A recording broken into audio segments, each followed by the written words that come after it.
Hi, my name is Filipa. Welcome to my channel Awkward, where I give parents the encouragement, tools, knowledge, and skills to provide their children with mindful sexual education.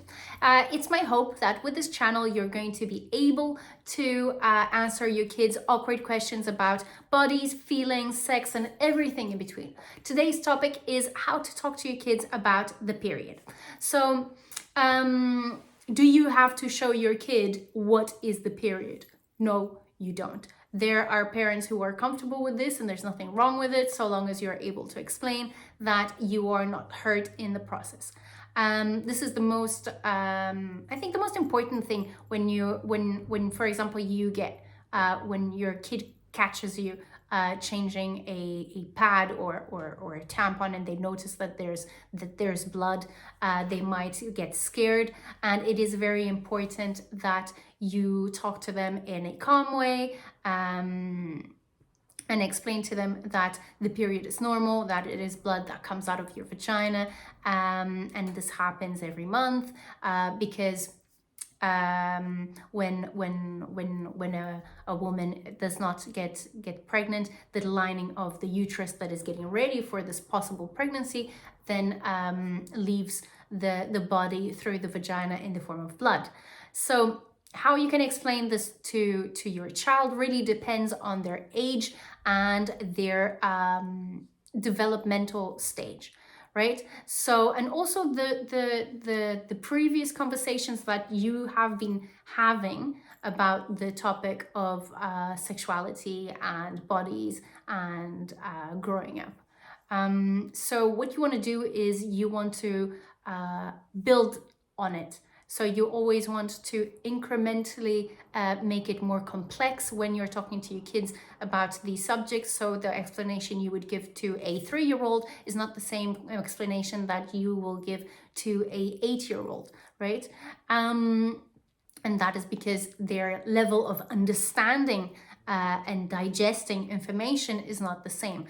Nonetheless, it is important that you make sure that your child understands that you are okay and that you are safe, because this is going to be their main concern if they see that you are bleeding. And the reason for this is kids only know that you bleed or have only seen blood when there has been some kind of injury. So they will associate blood with pain and with injury.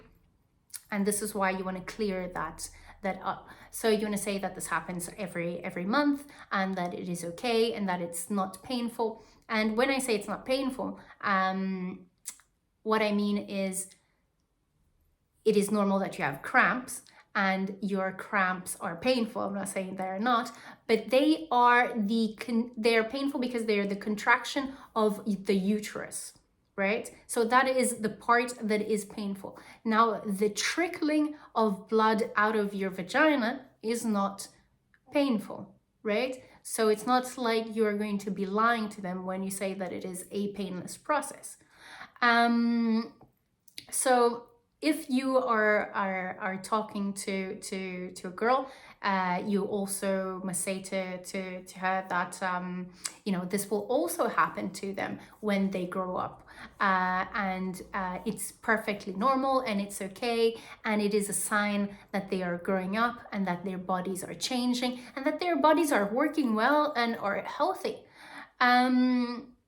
So if you then can explain that there are depending on their age, right? But you can not depending on the age, because younger kids should know, just because older kids will want to know more about it. You can explain about the different methods of managing the period, so tampons and pads and cups and reusable pads and period underwear. There's so many options nowadays, so you can talk about this in a light and fun way and explain to them the different methods that are used. If they ask you why you use one and not the other, you can be honest with them as well, and also make sure that they understand that this is your personal choice, but there are other choices out there. And the more open this conversation is, the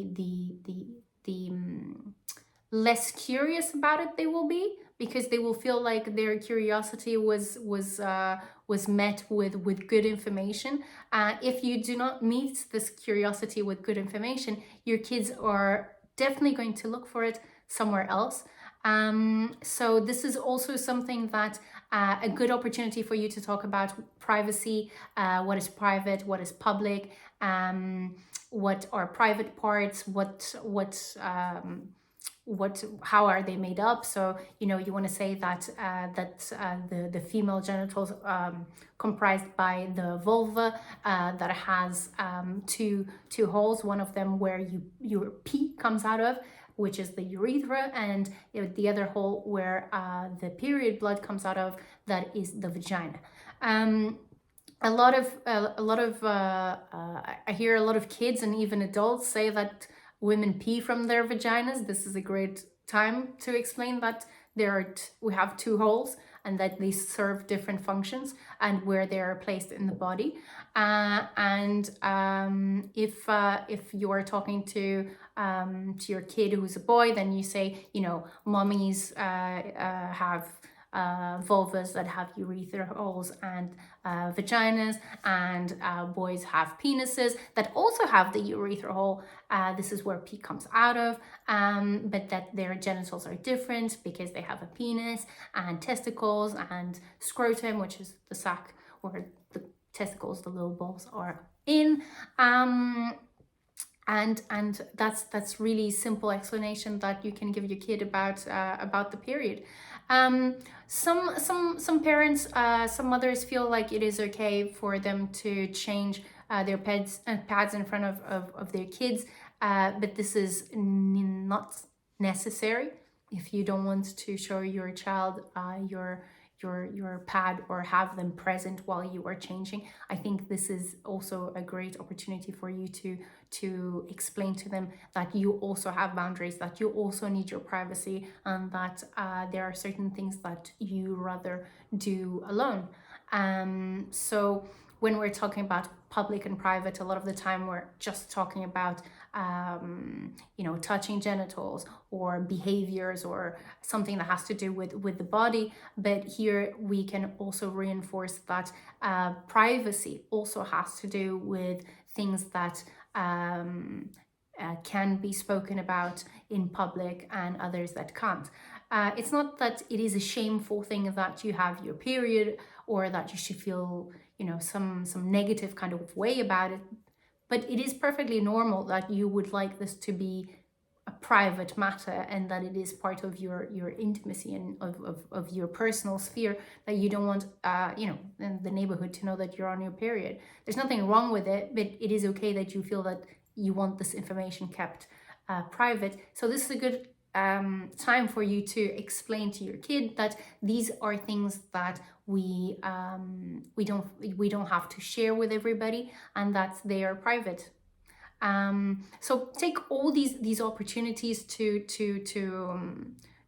talk about these topics in a light and fun way. It does.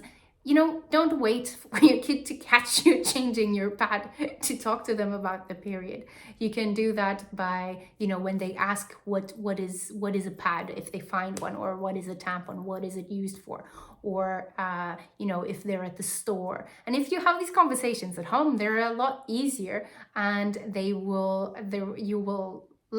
want to say you will be less likely to have them in public. But what can also happen is that you have this conversation with your kid, and then next time they go to a store, they point at the pads and they're like, "Mommy, these are your diapers." Who knows? The whole point here is that your child has the information that they need, and that they understand that you are a good source of information when it comes to these questions that they have about the body, about their body, about other people's bodies, and these questions about life. So I hope you enjoyed this video. I hope it was helpful. So leave me a comment, like, and subscribe.